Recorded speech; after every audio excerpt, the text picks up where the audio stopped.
దేవునికి స్తోత్రము.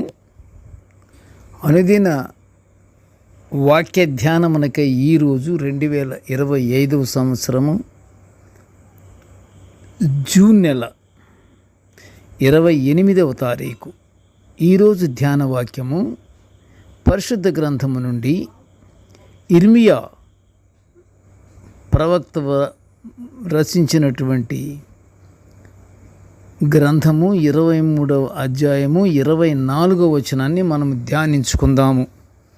ప్రియ దేవుని బిడ్డలారా, నేటి ధ్యాన వాక్యాన్ని పరిశుద్ధ గ్రంథము నుండి ఒకసారి చదువుకుందాము.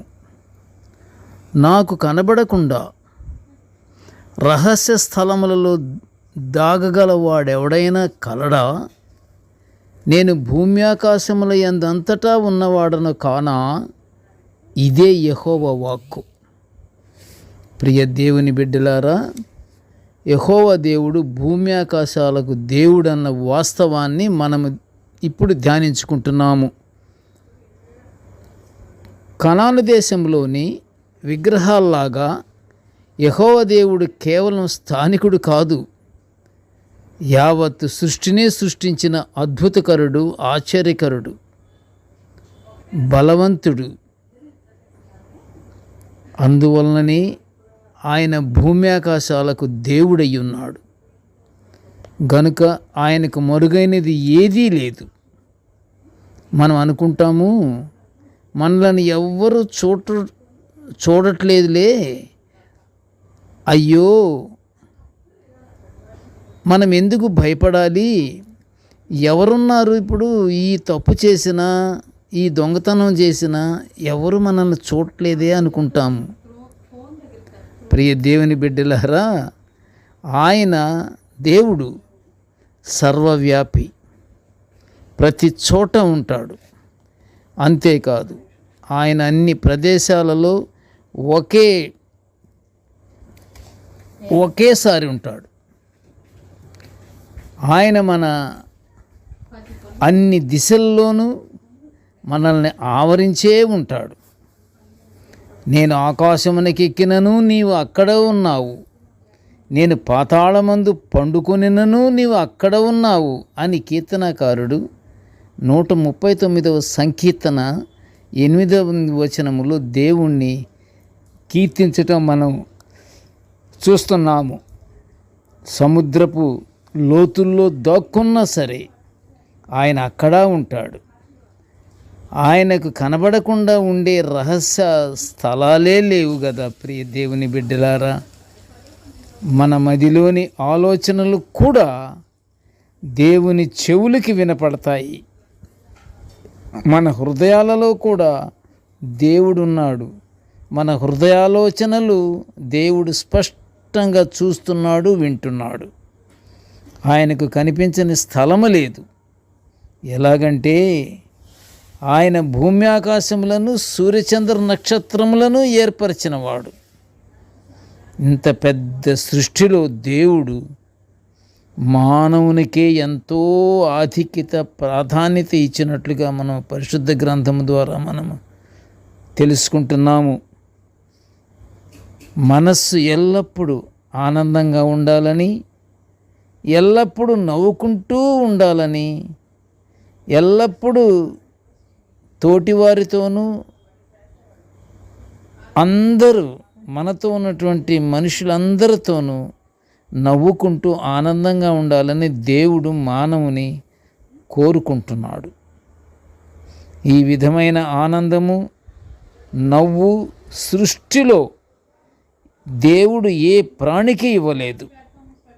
సృష్టి అంతటిలో ఒక్క మానవుడికే ఇచ్చాడు ఆ యొక్క అద్భుతమైనటువంటి గొప్ప తలాంతు ఇచ్చింది ఎవరికంటే మానవుడికే. ఎందుకంటే ఎప్పుడు నవ్వుతూ ఉండాలని, ఆనందంగా ఉండాలని, ఒకరికొకరు ప్రేమతోనూ వినయముతోనూ జీవించాలని ఇచ్చింది ఒక్క మానవునికే. ఆ ధన్యత పొందుకుంది మానవుడే. ఒక్క మానవునికి ఆ భాగ్యాన్ని ఇచ్చాడు. మనమేమో అంతటి భాగ్యాన్ని పక్కన పెట్టేసి ఒకరికొకరం వాదులాడుకుంటూ దెబ్బలాడుకుంటూ మన సొత్తంతా పక్కవాడు తీసుకెళ్ళిపోయినట్టు మనము నిత్యము సణుగుడు గొనుగులతో మనము జీవితమంతా దేవుడు మనకు అనుగ్రహించినటువంటి ఆనందాన్ని నవ్వుకుంటానికి అది మర్చిపోయి దెబ్బలాడుకోవటమే సరిపోతుంది. ఆనందం ఉండటం లేదు. కనుక దేవుని ఆశయాన్ని మానవుడు నెరవేర్చాలి అన్నటువంటి అద్భుతమైనటువంటి కోరిక దేవుడు మన ఎడల ఆశిస్తున్నాడు. దేవుని మహిమపరచుకోవాలి. దేవుని ఎల్లప్పుడూ ఆయన ఆజ్ఞలను ఆయన కట్టడలను మనం అనుసరిస్తూ ఆయనకి భయభక్తులు కలిగి మనము దేవుని బిడ్డలముగా జీవిస్తూ పరలోక ఆశీర్వాదాలు పొందుకుందాము. ప్రార్థన చేసుకుందాము. కృపగల తండ్రి, జీవముగల నాయన, నీకు స్తోత్రములు.